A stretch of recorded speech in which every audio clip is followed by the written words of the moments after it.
Ridwan Kamil dan Atalia Praratia resmi bercerai setelah dibacakan putusan oleh Majelis Hakim Pengadilan Agama Bandung, Rabu, 7 Januari 2026.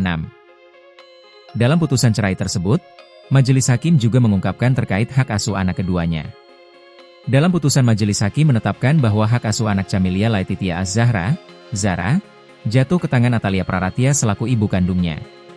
Sedangkan hak asuh Arkana Aidan Misbach, Arka, jatuh ke tangan Ridwan Kamil.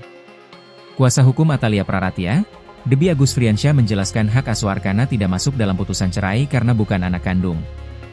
Hak asuh Arkana tidak masuk dalam putusan karena Majelis Hakim hanya memutuskan untuk anak kandung saja, ungkap Debbie Agus Friansyah.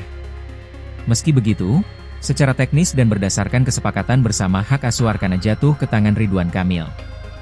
Terkait kesepakatan hak asuh anak itu juga disampaikan kuasa hukum Ridwan Kamil, Wenda Alwi.